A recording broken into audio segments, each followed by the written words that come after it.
Hoy vamos a descubrir la historia de un hombre que fue mucho más que un simple criminal. D-Mob no solo fue el rey de las peleas clandestinas en Nueva York. Fue el hombre que construyó un imperio de miedo, corrupción y violencia. En Def Jam Vendetta lo conocimos como el villano absoluto, sin códigos ni moral. Un tipo capaz de corromper a la policía entera para proteger su negocio, esclavizar a peleadores y dispararle a su propio socio por un desacuerdo. Pero para entender por qué todos le temían, hay que volver a esos años oscuros. Hay que entender su ascenso, su filosofía de poder y cómo llegó a ser el amo indiscutible del circuito de peleas en Vendetta.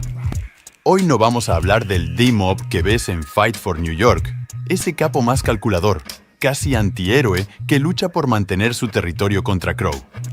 Hoy vamos a explorar al D-Mob de Vendetta, su versión más pura y temida. Un hombre que no negociaba, que no tenía piedad, que imponía su voluntad por miedo.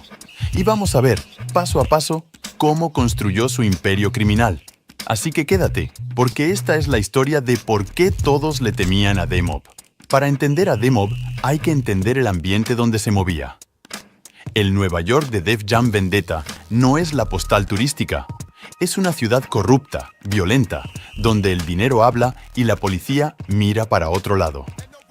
Las peleas clandestinas eran más que entretenimiento enfermo. Eran un negocio millonario. Apuestas y quizás trampas de por medio. Los clubes de pelea se multiplicaban, pero no cualquiera podía dominarlos. Ahí entra D-Mob. No empezó como capo. Empezó tal vez como peón, ganándose respeto a puño limpio. Pero no se conformó con ser el más fuerte. Él quería ser el dueño del sistema. Fue reclutando peleadores, ofreciendo dinero fácil, fama, pero a cambio de su libertad. Poco a poco fue creando su organización. Un sistema donde todos debían algo: dinero, favores, lealtad. Su principal herramienta no era solo la violencia física, era el miedo. D-Mob sabía que el miedo era más efectivo que el respeto, cosa que contradijo en Fight for New York. Quien no quería pagarle terminaba arruinado, golpeado o desaparecido. Pero su verdadera genialidad fue comprar a la policía. Aquí está uno de los datos menos hablados del juego, pero confirmado en el lore. D-Mob tenía en sus bolsillos a comisarios, patrulleros y detectives, cosa que confirmamos en The Takeover y el inicio de Fight for New York, donde nos lo dejan más explícito y evidente. Nadie interrumpía sus clubes, no había enredos. Las apuestas ilegales fluían sin miedo a ser intervenidas. Pagaba para mantenerlos callados y para que eliminaran competencia. Eso lo convirtió poco a poco en intocable. Mientras otros gángsteres se acababan entre sí o huían de la ley, D-Mob tenía un negocio sólido y protegido, volando bajo. No necesitaba esconderse. Era tan descarado que todo Nueva York sabía quién era el rey del underground, y nadie podía hacer nada. En los menús del juego y los diálogos se sugiere esta idea: dinero, poder y respeto. No es solo ego, era verdaderamente la vida de D-Mob. D-Mob no era un lobo solitario. Tenía un ejército de soldados, recaudadores, managers, peleadores de élite. Entre ellos, Manny era uno de sus principales hombres. Reclutaba nuevos talentos. Buscaba tipos duros en la calle para meterlos al sistema. Para muchos, pelear para D-Mob parecía un sueño. Dinero fácil, fama. Pero pronto descubrían la trampa. Firmar con D-Mob era firmar tu vida. No podías pelear para nadie más. No podías decirle que no a nada. El juego mismo te lo enseña cuando Manny intenta forcejearle para evitar que dispare. Y bueno, ya recordarán qué pasó. Eran literalmente sus propiedades. Y él lo sabía. No tenía reparos en amenazar, golpear o destruir a quien se rebelara. Lo que hacía tan temido a D-Mob no era solo su fuerza bruta. Era su inteligencia para usar el miedo como herramienta de control. Sabía exactamente cómo quebrar a sus rivales, cómo manipular, cómo humillar públicamente. En cada diálogo del juego se siente esa prepotencia. No negociaba con iguales, solo daba órdenes. Su momento icónico en Vendetta fue cuando hizo todo un show para anunciar la pelea, que quien pudiera derrotarlo sería el nuevo grande, y al ver que no nos pudo opacar con semejante amenaza indirecta, se llenó aún más de furia. De hecho, si alguien se convertía en obstáculo, bueno, como pasó con el protagonista, podía terminar sin vida. Aquí es donde el miedo se convierte en terror real. En Vendetta, Manny era manager, amigo del prota, alguien que intentaba saldar sus deudas con D-Mob. El protagonista se mete en el circuito para ayudarlo, pero D-Mob no perdonaba ofensas ni dudas de lealtad. En una de las escenas más oscuras del juego, D-Mob forcejea con Manny evitando que nos dé con su arma. Y aunque sin culpa, le dispara. Pero no muestra ningún tipo de angustia por su hombre, le vale. Para D-Mob, seguramente Manny dejó de ser útil. Eso selló su reputación. Ya no era solo un capo duro, era un enemigo a sangre fría. Alguien que traicionaba a los que se suponía eran sus amigos sin dudar. Para los peleadores, ese fue el mensaje definitivo. Nadie está seguro. Pero nada de esto sería historia si nadie se hubiera atrevido a desafiarlo. Y ahí entras tú, el protagonista de Vendetta. Eres el reemplazo de tu amigo Manny, quien te contacta ya que está lesionado. Manny, que todavía trabaja para D-Mob, pero empieza a cansarse, te recluta con un objetivo claro: salvarlo para no dar por perdida su pelea. Saldar la deuda que habría si Manny no se presentaba o resolvía en dicha batalla. Pero el problema es que D-Mob no quería soluciones, quería control. Quería recordarles a todos quién mandaba. Así que cada pelea que ganabas no era solo un combate, era un desafío directo a su autoridad. Empezaste siendo un don nadie, un reemplazo barato. Pero te ganaste respeto en los clubes, la gente apostaba por ti, tu nombre sonaba más y más. Para D-Mob eso era intolerable, le revolcaba la cabeza. Porque si alguien podía desafiarlo, podía inspirar a otros a rebelarse.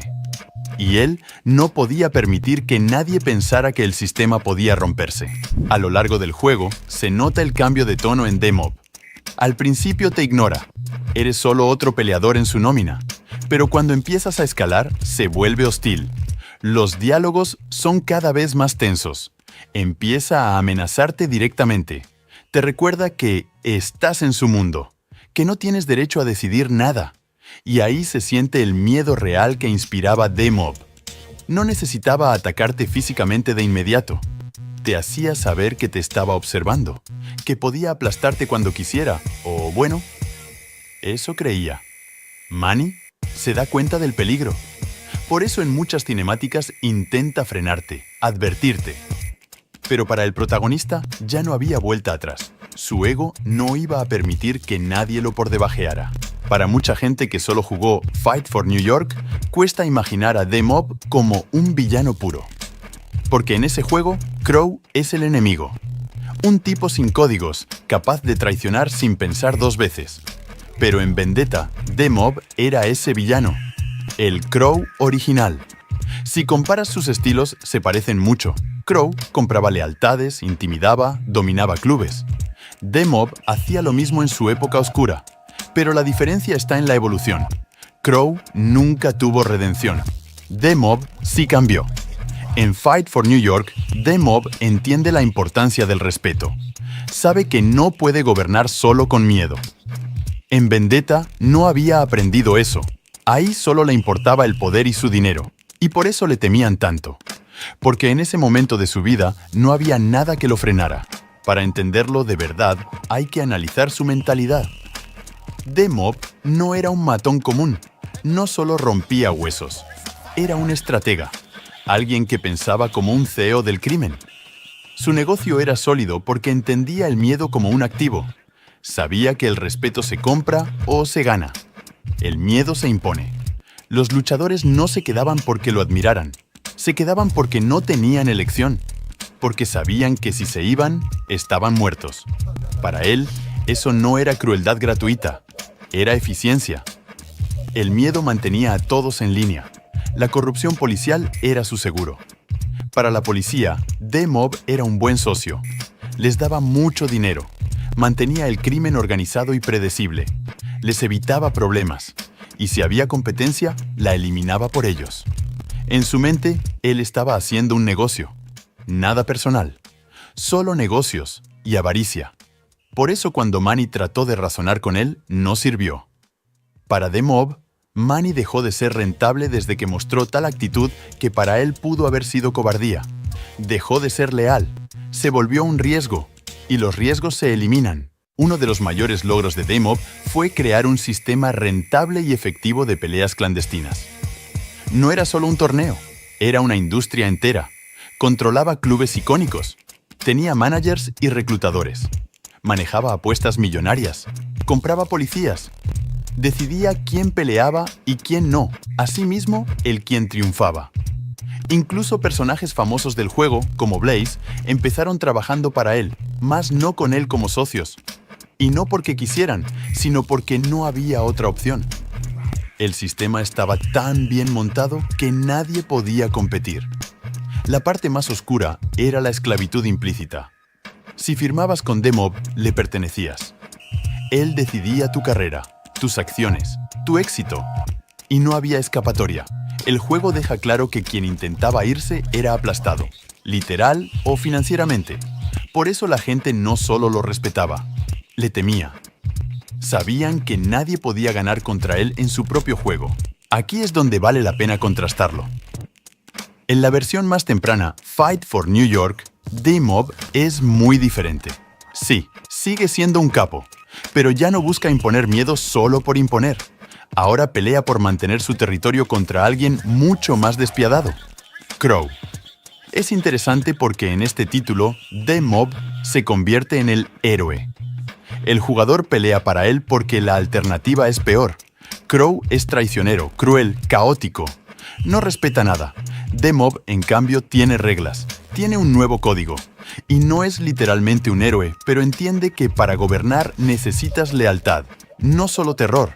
Esa evolución es clave para la saga, porque demuestra que incluso los peores pueden cambiar, que el miedo absoluto no es sostenible.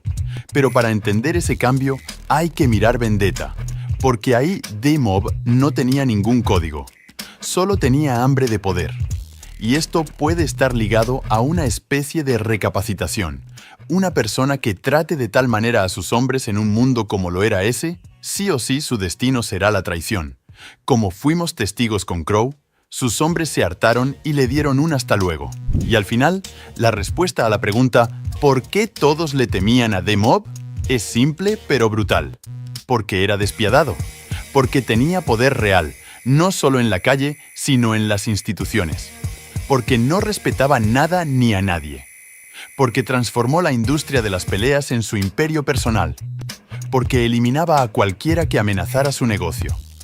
Manny fue solo un frío ejemplo, pero todos sabían que podían ser los siguientes. Manny, el prota, todos estaban en su red. Y salir era imposible. The Mob no pedía respeto, lo exigía, y quien no obedecía, desaparecía. Listo. Este ha sido el video explicando por qué The Mob fue tan temido y respetado en su momento dorado, cuando no existía ningún Crow que se interpusiera en su camino, y él era el líder total, el que mandaba en toda la ciudad hablando de las peleas clandestinas que organizaba. Era literalmente el capo de aquellas épocas oscuras. Y recuerda, bro, si este video ha sido de tu agrado, te agradecería un montón si me regalas un like y te suscribes al canal. Esto sería un gran apoyo para traerte más videos de este estilo. Hasta la próxima. But nobody ever beats me.